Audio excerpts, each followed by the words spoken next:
OTC মার্কেটে মাত্র 1% winning ratio থাকে। এই 1% উইনিং রেশিওর ভিতর আপনার কিন্তু ট্রেড করে প্রফিটটা আনতে হয়। সো বুঝতে পারতেছেন যে জিনিসটা কতটুকু পরিমাণ হার্ড। সো আজকে আমরা মার্কেটের প্রত্যেকটা ক্যান্ডেল বাই ক্যান্ডেল ট্রেড করব। তো চলেন দেখা যাক কতটুকু কি করতে পারি। এই জায়গাটাতে আমাদের 00 রাউন্ড নাম্বার টাচ করে ওদিকে একটা গ্যাপ ডাউন দিছে। গ্যাপ ডাউন দিছে, দ্যাটস ওয়াই আমরা ডাউনের জন্য 2টা ট্রেড করছি।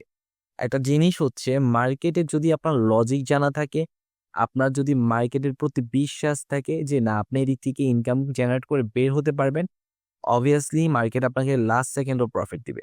আর আপনার যদি ধারণা থাকে এমন যে আমি আজকে $400 ডিপোজিট করব, আজকে আমি $4000 বানাই মার্কেট থেকে বের হয়ে যাব, তাহলে এদিক থেকে লস করে বের হয়ে যাবেন। কারণ আপনার ভিতর ওইরকম নলেজই নাই বা ওইরকম অ্যাকুরেন্সি নাই বা ওইরকম কোনো রকম কনফিডেন্স নাই।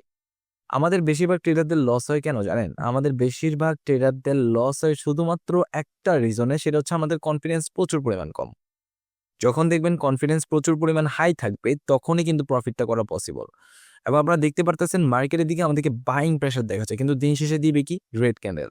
এবং দেখেন যে মার্কেট কি করে, এন্ড অফ দ্য টাইম এটা আমাদের প্রফিট হয় নাকি লস হয়। ওকে, সো আমরা নেক্সট ক্যান্ডেল ডাউনের জন্য ওকে প্রফিট এসে পড়ছে, যেহেতু আমি মনে করছি ডোজি করবে, আমি ডাউনের জন্য কন্টিনিউ করতাম। ওকে, অ্যাগেন 700 রাউন্ড নাম্বার টাচ করছে, দেন অ্যাগেন আবার gap down. So next candle কি হবে? রেড হবে। একদম ইজি। যেহেতু আমি রেডের জন্য অপরচুনিটি পাচ্ছি না, তাইলে আমি কি করব? ওকে, এই জোনটা আমাদের বায়ার্সদের জোন। বায়ার্সদের জোনে যে যখন সে যদি বাইং প্রেশার দেখায়, ওকে, সো আমি এদিকে আপের জন্য 3টা ট্রেড করে দিছি। ওকে, একদম ইজি। আমাদের বাইং জোনে এসে মার্কেট রেসপেক্ট দেখাচ্ছিল, সো আমি বাইং এর জন্য ট্রেড করছি। যদি এইটা এনি হাউ আমাকে লস করে দেয়, যেহেতু সেলিং এর প্রেশারটা একটু ভালো মতোই দেখাচ্ছে এবং বড়সড় রেড ক্যান্ডেল দেখাচ্ছে, but end of the time দেখা যাক মার্কেট কি করে। যদি এটা আমাদের লস হয়ে যায় একটা বড়সড় রেড ক্যান্ডেল দ্বারা, তাহলে আমরা কি করব? নেক্সট ক্যান্ডেল অ্যাগেন আপের জন্য কন্টিনিউ করব। কারণ কি? রিজন কি? জাস্ট আমরা একটু মার্কেটের এই ক্যান্ডেলটার ক্লোজিংটা দেখি, তাহলে বোঝা যাবে এটা কি আমাদের এক্সহস্টেড ক্যান্ডেল নাকি নন এক্সহস্টেড ক্যান্ডেল। ওকে, সো আপনারা দেখতে পারতেছেন মার্কেট এটা আমাদের মেবি এক্সহস্টেড ক্যান্ডেল হবে, তাহলে আমরা বাইং এর জন্য কন্টিনিউ করে দিব। ওকে, অ্যাগেন গ্যাপ আপ। দেখেন গ্যাপ আপ দিছে 700 রাউন্ড নাম্বার ব্রেক করে, অর্থাৎ আননেসেসারি গ্যাপ আপ। সো এদিকে আমরা 2টা আপের জন্য ট্রেড করে দিছি। একদম নরমাল ইজি টপিক, যে টপিকটা নিয়ে আমি বারবার ট্রেড করতেছি আপনাদের সামনে পড়তেছে। যেহেতু একটা রাউন্ড নাম্বারকে ব্রেক করার পর আননেসেসারি গ্যাপ আপ দিছে, ওই জায়গাটাতে অবভিয়াসলি মানে বাইং আসার কথা। সো এই জন্য আমি বাইং এর সাথে কন্টিনিউ করছি এবং বাইং এর একটা বিগ গ্রিন ক্যান্ডেল আসার কথা। এবং আপনারা জানেন যে এই জায়গাটাতে বায়ার্সদের আসার সম্ভাবনা প্রচুর পরিমাণ বেশি। অনেকে মনে করেন যে আমি সাপোর্ট দেখে ট্রেডটা করে দিছি। সাপোর্ট রেসিস্ট্যান্স দিয়ে ট্রেডিং হয় না। আপনাদের যে টার্গেটটা থাকবে সেটা হচ্ছে ক্যান্ডেল ডেফিনিশন কি বলতেছে, গ্যাপ আপ গ্যাপ ডাউন কেন দিচ্ছে, কোন লেভেলে দিচ্ছে, ওটা জাস্ট একটু ভালো মতো মেনটেন করে দেন হচ্ছে ট্রেড করতে হবে। আন্তাজে ট্রেড করেন আর বলেন মার্কেট আপনাকে ইচ্ছা করে লস দেয়। এবং আপনি বলতেছেন যে ট্রেডিং ইজ এ স্ক্যাম। দেখেন আপনার দ্বারা ট্রেডিং হবে না, আপনার দ্বারা ওই জুয়া খেলা হবে, ঠিক আছে? আগে ট্রেডিংটা শিখেন, দেন হচ্ছে ইনভেস্ট করেন, নিজেকে গ্রো করেন, দেন হচ্ছে তৈরি করে দিকে দেখেন, ইনভেস্ট করে দেখেন। দেখবেন আলহামদুলিল্লাহ ভালো একটা রেজাল্ট পাচ্ছেন। সো এদিকে দেখেন again unnecessary gap up, sorry gap down. আমরা কি করব?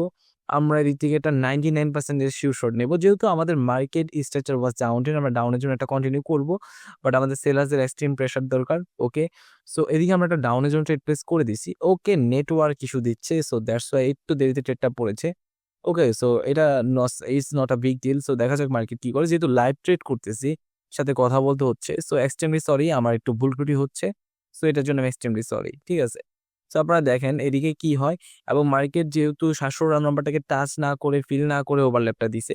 সো এই জায়গাটাতে একটা রেড ক্যান্ডেল আসতেই পারে। এটা একদম কনফার্ম। এবং 5 সেকেন্ডে আমরা যখন দেখছি বাইং এর এক্সহস্টেড ক্যান্ডেল, ক্যান্ডেল কালার কিন্তু গ্রিন হবে, যেহেতু বাইং এর এক্সহস্টেড ক্যান্ডেল আসছিল এবং এদিকে বাইং ডেড হয়ে গেছে। সো নেক্সট ক্যান্ডেল রেড আসার কথা ছিল। অর্থাৎ এদিকে রেড ক্যান্ডেল মানে যে লেভেলটা থেকে আমরা এন্ট্রি নিয়েছি, ওই লেভেলটার ভিতর তার ক্লোজিংটা থাকার কথা। সো দেখতেই পারতেছেন মাত্র 3, 2, 1 and it's broom. It's just a broom. So আমাদের প্রফিট এসে পড়েছে। এবং নেক্সট ক্যান্ডেল আমরা কি করব? বাইং এর জন্য একটা কন্টিনিউ করে দিব। ওকে, সো আমরা এদিক থেকে $100 করে ওকে 4টা ট্রেড করে দিলাম। ওকে, আরেকটু নিচে আসলে আমরা আরো 4টা ট্রেড করব, যেহেতু এটা আমাদের একটা শিওর শট। এবং ক্যান্ডেলের সাইজটা আমি প্রেডিক্ট করে আপনাদের সামনে রেখে দিলাম। ঠিক আছে? মার্কেট যত কিছু করুক এটা একটা গ্রিন ক্যান্ডেল দিবে। সো আমরা নিচের থেকে আরো 4টা, ওকে, আরেকটা ট্রেড করে দিব। ওকে, সো আরেকটা ট্রেড করে দিছি। মেইন কথা হচ্ছে এদিকে ট্রেড করার অরিজিনাল রিজন বা লজিকটা কি? দেখেন এটা আমাদের একদম কনফার্ম একটা শর্ট। এবং এই জায়গাটাতে আসলে কি হচ্ছে, মার্কেটের এদিকে ক্যান্ডেলের যে ডেফিনিশনটা, অর্থাৎ আমাদের ইবিএফ ক্যান্ডেল ডেফিনিশন এবং আমাদের ক্যান্ডেলের লিকুইডিটি এবং ক্যান্ডেলের হিস্টোরি বলে দিচ্ছে এদিকে একটা গ্রিন ক্যান্ডেল আসবে। এবং এইটা আমাদের ক্যান্ডেলের সাইজটা যতটুকু পর্যন্ত আমরা প্রেডিক্ট করলাম অতটুকু পর্যন্ত আসার কথা, এই জন্য আমরা ট্রেডটা করছি, আন্দাজে কিন্তু ট্রেডটা করিনি।